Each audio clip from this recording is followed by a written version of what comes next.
Welcome back to our beginner guide. Enjoy!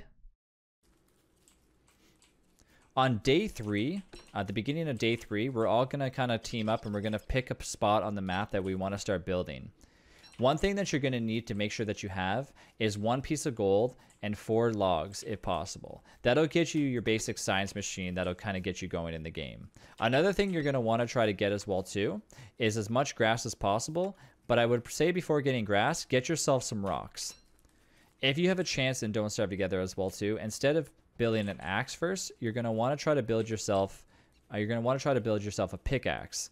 And I'll show you why here in a second when we get ourselves to a rock biome.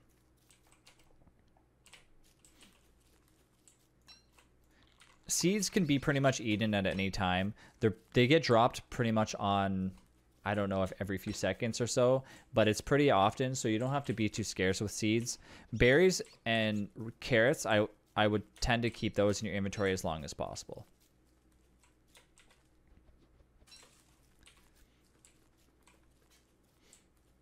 So even though it's getting close to nighttime here, you can see that my torch is only at 21%.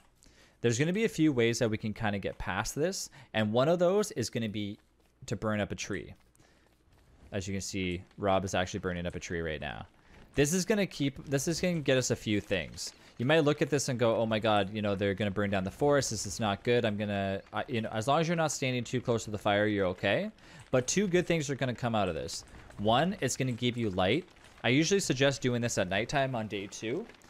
But we're doing it during dusk is fine as well too.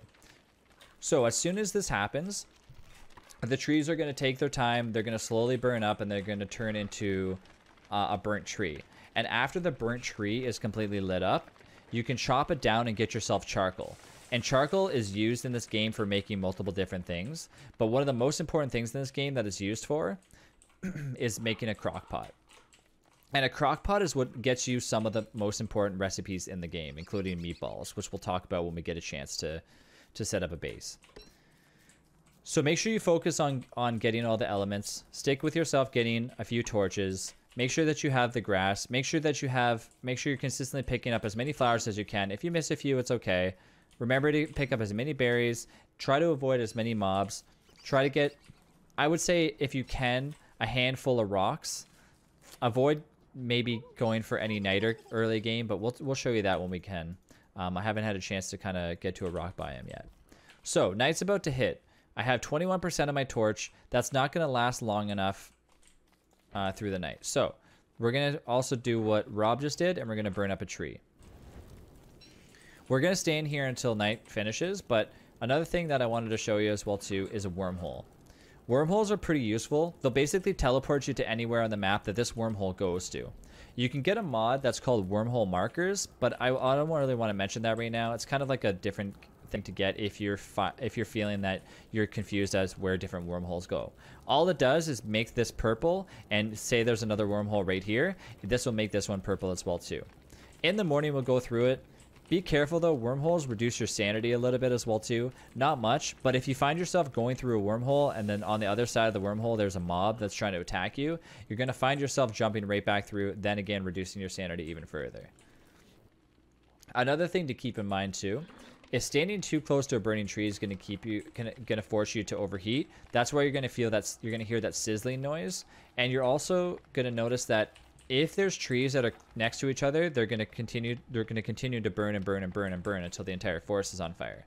But if you are in the situation where you go off screen, so for example, if all these trees were on fire right here and I wanted to stop the spread of this fire and I was very concerned that it was going to cause future problems, if you walk off the screen and don't starve together and nobody is there to see the fire spread, the fire will stop because there's no active people around it. In this biome as well too, you can see that there's a lot of flowers. I would avoid these biomes at all costs if you can. This is where you're finding most of the killer beehives and you're finding things that are going to attack you. The bees that are in the killer beehives are always going to chase you down. The ones that are in the regular beehives, when you walk past them, won't unless you attack them first. I'm going to jump through this wormhole so we can see where it goes.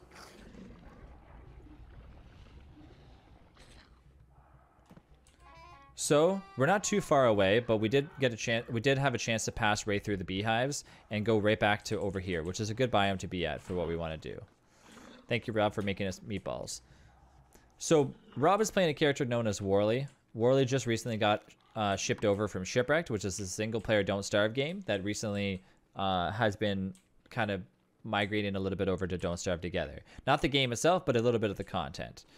So he was actually able to make a early game meatball because he actually spawns in with the ability to make a crockpot. Or I believe he has a crockpot right away.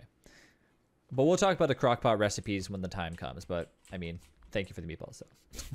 So the Pig King is a good resource for certain reasons. I won't go too in depth with the Pig King, but just know that if you're playing normal characters that are human, you're not going to be attacked by pigs or anything else. Depending on what character you're playing, different mobs will like you or not like you, and you can find this out by if you get a little bit closer to them and then they chase you down. That's when you're going to know that you're probably playing a character that's not liked by those mobs. The reason why the Pig King is so important is because later on you can use things called trinkets to get yourself even more things in the game and basically have yourself unlimited amounts of gold. The Pig King is also useful too because as soon as you find the Pig King, it leads you to other resources which are really helpful in the game too. If you're next to the Pig King, you're going to want to look for something called the Glommer statue. The Glommer statue is really helpful and always gives you one of the most important weapons in the game. It's not something that you can hit with, it's something that you can sing with. And that's called the pan flute. To start out, I'm going to drop off the silk because we don't need it for a very long time. The Glommer statue is also important, but we're not going to talk about that now until we get to day 11. So don't really worry about what that does yet. Anytime you see the Pig King, look for the statue, grab your pan flute. This is all before day 6. I don't want to confuse anybody by skipping ahead and trying to gather too many things right now. So I want you guys to focus on basically getting your base ready and finding out where you want to stay. So now that we're on day 3 and we have a bunch of friends, we don't actually have any logs yet, but we're hoping that we can get a few more from chopping some trees down. And we're going to tell you what trees to chop down and which ones not to chop down. Before we set up our base though, take a look at your map. You can see right away that this map that we have is very odd. It looks almost like a snake effect. You might get maps that are like a snake. You might get maps that are round. You might get ones that are like a W, and then they have a few other things. It all depends on the world of Don't Starve Together because your map can generate it any which way. So, where should we base? Well, a lot of the times when you're playing in an endless world, if you're a person that does not mind dying that often and wants to continue to live in the game, I would suggest spawning at the near the portal. The world is set to endless, which means that you can spawn in as many times as you want, and the portal will really help you continuously spawn in. So if you find yourself worried that you don't want to, ask your friends to revive you every few minutes, I would highly recommend spawning at the portal. If the portal is all the way to the left, let's just say it was all the way over here, but all the other resources are all the way to the right, I might not suggest doing that because that's going to put you in a situation where you have to run all the way over to the left every time you want to get revived. In this situation, though, the portal is actually not in a bad spot. It's right next to a wormhole. It's also right next to a gigantic food source, which we'll talk about later on as well too. And it's kind of in the middle of everything if you look at where everything meets. The Pig King's not too far away. It has a few grasses, which will have a few resources over there to the right. And if you look all the way to the right, you have double biomes in the same area, which we'll go over after. So, with a bunch of your friends, make sure that you guys have some logs, make sure that you have some gold on you, make sure that you have some rocks, and head over to where you want to start basing. The map is currently not completely exposed. You can see that there's certain parts that we're missing, but time will come to where you're going to completely show the entire map and everything will be good. I keep talking about why to finish things before day 6, and one of those reasons is really important. When you're with friends, hounds are ruthless. If you've never played Don't Starve Together before, you're probably like, hounds? What are hounds? Well, mobs don't just show up randomly by walking in DST. They also show up when you're just least expected. And hounds are pretty much your worst nightmare. Usually by day, I want to say by day 6 to day 8 is when you're going to be expecting a hound attack. And you have to be ready because hounds are not going to be there. And the hounds are not going to be, they're not going to give you mercy. They're there to wreck your day.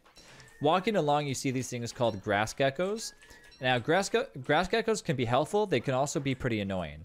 I won't really go too much into the second form of the grass geckos, but if you find them along the way, give them a little bit of scare and they'll drop you some grass, which is very, very helpful. It's a lot faster than picking up any type of grass that you would. As you can see, it's, you know, I'm just grabbing them real quick. Now, we're in a rock biome. As I mentioned before, get yourself a pickaxe and mine the rocks that look like this. There's two types of rocks. There's rocks that have gold, kind of like, you know, all the way through the half. These rocks will generally only give you gold, flint, and rocks. Then there's these rocks which will give you which will not give you gold. They'll give you something called niter. And niter is the late game resource that you don't have to worry about. But like I said, feel free to get yourself as many rocks as you can early game.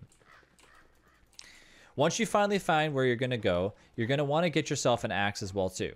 So obviously you're not going to want to drop these important materials on the ground along the way. You're going to want to bring them to your base. Drop them in an area where you think you're going to build. So we'll drop things that are not important on us right now. The niter is not really that important.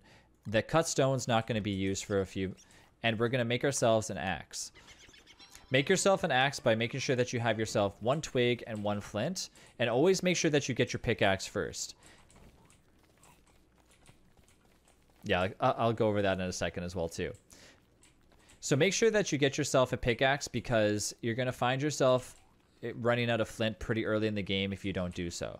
Getting yourself a pickaxe and finding yourself a nice area for rocks, you're going to notice that you're going to be able to replenish your flint supply by smashing rocks early game rather than getting an axe first and using your flint on the axe instead of a pickaxe. It's just more important, and it's kind of a mistake that a lot of people make first, and you eventually learn, you know, what's more important to do first. You're going to find rocks are in different biomes as well too. Here you can see rocks are spread out in like the little grass biomes. These are not rocks, these are known as tombstones, which we'll go over in another video. So yeah, don't really worry too much about only going to those fields. You notice that after we approached that area, we decided that we didn't want to set up camp there. Rob made a good point that I didn't actually think about first looking at it, and that's the fact that when you go there, if you are near an area that looks like this will create what is called a meteor shower. And meteor showers are what the game uses to replenish resources. So if you find yourself in an area like that and you know that, you know, everything's around it looking all beautiful and things look all nice, it's too good to be true at that point. You're not going to want to leave yourself in a meteor area because meteors will hurt your base and they will also hurt you as well too. So always make sure that you're usually about 1.5 screens away. Sometimes 2 screens away is a good spot to be. So chop yourself some wood, chop yourself some gold, get yourself some rocks, and make yourself a science machine. After you do that, if you get a chance to as well too, get yourself 2 more logs and get yourself 12 rocks and make yourself a fire pit. Fire pits are really important, and you're going to find out here in a second why. So place yourself the science machine. If you see this outline grid, don't worry about that. That's the geometric placement that I talked about a few minutes ago. It basically makes you plant things nice and neat and looking nice. So we're going to plant the science machine right here, and we're also going to plant the fire pit right here. We might learn our lesson. I don't think that the meteor field is going to reach over here. If it does, we can even move it over a little bit more if we need to. So there you go. Once you have yourself a nice little base like this is where the fun starts. This is where everything starts to come together. You're able to now cook your food if you really want to. One tip, never cook your food until your food is halfway down the food meter. Once it's at the halfway point of the food meter, you're going to find yourself keeping food a lot longer.